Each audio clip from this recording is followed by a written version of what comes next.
नमस्कार. मी भरत वावळ, तलाठी म्हणजेच ग्राम महसूल अधिकारी, पुणे विभाग. आपण आज या व्हिडिओमध्ये पाहणार आहोत तलाठी म्हणजे काय, त्या पदासाठी पात्रता काय असते, त्यांना वेतन किती मिळतं, त्यांना काम काय करावं लागतं, त्यांची बढती कशी म्हणजे प्रमोशनची प्रक्रिया कशी असते, बदलीची प्रक्रिया कशी असते, आपण याच व्हिडिओमध्ये पाहूया. चला तर मग व्हिडिओला सुरुवात करूया. तर आता आपण पाहूया तलाठी या पदाचा नक्की रोल काय असतो. तलाठी हे एक महसूल विभागातील ग्रामस्तरीय अधिकारी असणारं पद आहे. शासन आणि नागरिक यांच्यातील एक दुवा म्हणून ते काम करतात. तलाट्यांना महसूल प्रशासनाचा कणा म्हणून देखील ओळखलं जातं. त्यांच्यावर नजीकचं नियंत्रण हे मंडल अधिकारी यांचे असते. तलाठी पदासाठी पात्रता काय असते, तर कोणत्याही शाखेचा पदवीधर हा तलाठी पदाची परीक्षा देऊ शकतो. वयमर्यादा असते 18 ते 38 वर्ष आणि राखीव प्रवर्गांना 5 वर्ष एक्स्ट्रा मिळतात, म्हणजेच 43 वर्षापर्यंत. बाकी माजी सैनिक वगैरे यांचे नियम शासन निर्णयाप्रमाणे जे असतील ते. तलाठी पदाला कंपल्सरी संगणकाचं ज्ञान हे आवश्यक आहे, म्हणजे MSCITचं सर्टिफिकेट हे आवश्यक आहे. तर आपण आता पाहूया तलाठी पदाला वेतन किती मिळतं. तर तलाठी यांच्यासाठी पे स्केल जे आहे ते S8 आहे, म्हणजेच 25,500 ते 81,100. महागाई भत्ता शासकीय नियमाप्रमाणे. आज मी हा व्हिडिओ बनवत असताना महागाई भत्ता हा 58% आहे. त्याचबरोबर घरभाडे भत्ता मिळतो, ज्याला HRA म्हणतात. हा HRA डिपेंड करतो की तुम्ही शहरात राहतात का ग्रामीण भागात राहतात, त्याप्रमाणे 9%, 18% आणि 27% असा प्रमाणात तो दिला जातो.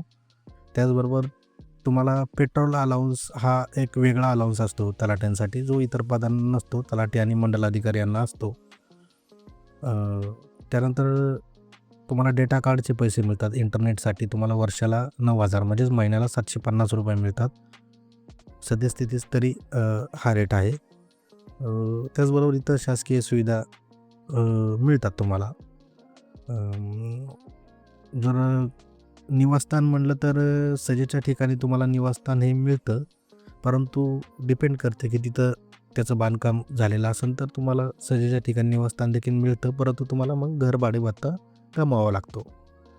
साधारणपणे आजच्या स्थितीत नवीन जॉईनिंगला इन हँड सॅलरी ही 40,000 ते 42,000 रुपये मिळते. ग्रॉस सॅलरी ही जास्त असू शकते. तर आपण आता पाहूया अत्यंत महत्त्वाचा मुद्दा, म्हणजे तलाठी यांचं नक्की काम काय असतं. तलाठी यांचं प्राथमिक काम आहे महसूल वसुली करणे. शासनाच्या ज्या महसूलविषयक वसुली आहेत त्या वसुली करण्याचं काम हे तलाठी करतात, ज्याच्यामध्ये जमीन कर, त्यानंतर NA टॅक्स वगैरे इत्यादी वेगवेगळ्या प्रकारचे कर हे वसूल करावं लागतात. हे तलाठ्यांचं एक अत्यंत प्राथमिक काम आहे. त्यानंतर त्याचबरोबर एक महत्त्वाचं काम आहे अनधिकृत गौण खनिज कारवाया करणे, ते रोखणे, त्याचं अवैध वाहतूक उत्खनन रोखणे, त्याचे पंचनामे करून वरिष्ठ कार्यालयात रिपोर्ट सादर करणे इत्यादी गौण खनिजविषयी कामकाज करावं लागतं. त्याचबरोबर 7/12 उतारासह इतर दाखले वगैरे देणे, म्हणजे हे तर तुम्हाला माहितीच आहे. जमिनीच्या फेरफार नोंदी करणे, खरेदी किंवा इतर वेगवेगळ्या कारणांनी जे मालकी ट्रान्सफर होती त्याच्या फेर नोंदी ह्या 7/12वर घेणे, हे एक महत्त्वाचं काम आहे. त्याचबरोबर पीक पाहणी करणे.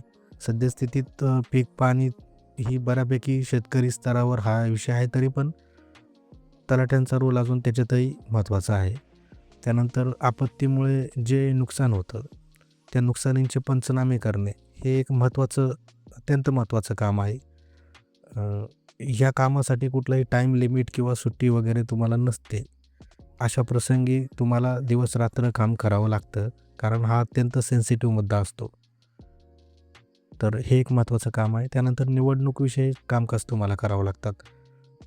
अगदी ग्रामपंचायतपासून ते लोकसभा निवडणुकीपर्यंत तुमच्या गावातील जे काही बूथ आहेत, तुमचं कार्यक्षेत्रात जे जे भाग येतात, तिथे तुम्हाला निवडणूकविषयक कामकाज करावं लागतं. तुम्हाला तिथलं सर्व नियोजन करावं लागतं. तुम्हाला त्या ग्रामपंचायत निवडणूक असेल तर तुम्हाला अगदीच अजूनच जास्त तुमचा महत्त्वाचा रोल असतो त्याच्यामध्ये. तुम्हाला वार्ड रचना करावी लागते, तुम्हाला मतदार याद्या तयार करावं लागतं, तुम्हाला केंद्रावर सर्व व्यवस्थापन करावं लागतं. तर निवडणूक विषयक कामात तलाठ्यांचा हा रोल अत्यंत महत्त्वाचा असतो.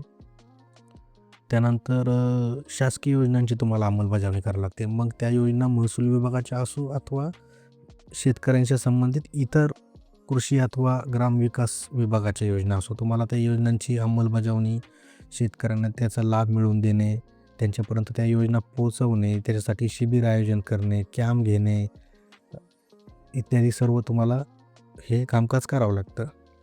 त्यानंतर वरिष्ठ कार्यालयातून जी कामं सांगितली जातील ती सर्व कामे तुम्हाला ही करावी लागतात. अगदी तहसील कार्यालयापासून तर जिल्हाधिकारी कार्यालयापर्यंत वेगवेगळे तुम्हाला कामं सांगितली जातात. हे तुमच्या विभागाशी संबंधित कामं सांगितली जातात, परंतु ती तुम्हाला करावं लागतात. तुमचा जे रुटीनचं काम आहे ते कामासह ही कामं करावं लागतात. तुम्हाला वरिष्ठ कार्यालयात मीटिंग्स अटेंड करावं लागतात, वेगवेगळी कार्यशाळा अटेंड करावं लागतात. तर आपण आता पाहूया तलाठी या पदाला प्रमोशनच्या संधी कशा असतात. तर तलाठी पदी नियुक्त झाल्यानंतर तुम्हाला सुरुवातीच्या 4 वर्षात आणि 3 संधीत एक SSD नावाची परीक्षा पास व्हावी लागते आणि त्यानंतर तुम्हाला एक QT म्हणून एक परीक्षा असते, जी SSD पास झाल्यानंतर तुम्हाला देता येते. अशा ह्या 2 परीक्षा तुम्हाला पास व्हाव्या लागतात. त्यावेळी तुम्ही प्रमोशनसाठी पात्र होतात. साधारणतः 10-11 वर्षात तुमचं प्रमोशन होतं. जर तुम्ही ह्या 2 परीक्षा वेळेत पास झालात तर साधारणतः तुमचं पहिलं प्रमोशन हे मंडल अधिकारी किंवा सहाय्यक महसूल अधिकारी या संवर्गात होतं. जनरली मंडल अधिकारी म्हणून तुमचं प्रमोशन होतं. त्यानंतर तुमचं प्रमोशन होतं नायब तहसीलदार आणि नंतर तहसीलदार. फार कमी यंग एजमध्ये तुम्ही जर तलाठी म्हणून नियुक्त झालात तरच शेवटच्या काही वर्षात तुम्ही तहसीलदार पदापर्यंत जाऊ शकतात. हे अत्यंत थोडक्यात मी सांगतो. तर आपण आता पाहूया तलाठी यांची बदलीची प्रक्रिया कशी असते. तलाठी यांची आस्थापना ही जिल्हाधिकारी यांच्या स्तरावर असते. त्यामुळं पूर्ण जिल्हा हा त्यांचं कार्यक्षेत्र तसं तर असतं. म्हणजे पूर्ण जिल्ह्यात त्यांची बदली कुठल्याही तालुक्यातही होऊ शकते. बदलीचे सर्वसाधारण बदली म्हणजे 3 वर्ष तुम्हाला एका पदावर पूर्ण झाल्यानंतर जी बदली असते तिला सर्वसाधारण बदली म्हणतात. प्रशासकीय कारणास्तव बदली म्हणजे प्रशासनाने काय कारणास्तव तुमची बदली केली, एखाद्या ठिकाणी समजा पदं कमी झाली आहेत किंवा जिल्हा प्रशासनाला असं वाटलं की प्रशासकीय कारणास्तव यांची बदली करायची तर ते बदली करू शकतात. अन्यथा तुम्ही विनंती बदलीमध्ये सुद्धा अर्ज करू शकतात. त्याचबरोबर आंतरजिल्हा बदली म्हणजे तुम्हाला जिल्हा बदलून जर जायचं असेल तर ते पण शक्य होतं. त्यासाठी तुम्हाला कमीत कमी 5 वर्ष हे झालेले असावे आणि तुम्ही ज्या मी मागच्या स्लाईडमध्ये मेन्शन केलं होतं SSD आणि QT ह्या दोन्ही परीक्षा तुम्ही पास झालेले असावे. किमान त्यातली SSD ही जी पहिली परीक्षा आहे ती तरी तुम्ही पास झालेले असावे. आंतरजिल्हा बदलीमध्ये तोटा हा होतो की तुम्ही एका जिल्ह्यातून दुसऱ्या जिल्ह्यात जर बदलून गेले तर तुमची सिनियरिटीचा लॉस होतो. म्हणजे तुम्ही त्या नवीन जिल्ह्यात तुमचा पगार सेम राहतो परंतु तुमची सिनियरिटी ही परत शून्यातून सुरू होते. हा एक त्यात लॉस आहे, परंतु आपल्या जिल्ह्यात जर तुम्हाला जायचं असेल तर तुम्ही जाऊ शकता. आता शेवटचा आणि अत्यंत महत्त्वाचा मुद्दा, तलाठी पदाची नोकरी नक्की कशी आहे. अनेक स्पर्धा परीक्षा करणाऱ्या विद्यार्थ्यांना हा प्रश्न पडत असतो की ह्या पदाची नोकरी नक्की कशी आहे. त्यांना संमिश्र प्रतिक्रिया ऐकायला मिळत असतात. तर मी सांगेल तलाठी हे एक वर्ग 3 मधील सरळ सेवेतील कायमच एक मोस्ट डिमांडिंग पद आहे, यात शंका नाही. कारण इतर पदांच्या तुलनेत या पदाला एक मानसन्मान आहे, काही पॉवर्स आहेत. या पदावर काम करत असताना तुमचे कामाचे तास हे फिक्स नाही आहेत. काही वेळेला तुम्हाला सुट्टीच्या दिवशीसुद्धा कामाला यावं लागतं. जसं मी तुम्हाला मागच्या स्लाईडमध्ये बोललो की आपत्ती व्यवस्थापन आणि निवडणूकसारखं जर कामकाज असेल तर त्यावेळी तुम्हाला सुट्टीवरसुद्धा पाणी सोडावं लागतं. हा जॉब एक जनतेशी थेट संबंधित असल्याने तुमच्याकडं पब्लिक हँडलिंग स्किल हे असावं लागतं किंवा ते नंतर येतं ओघाने.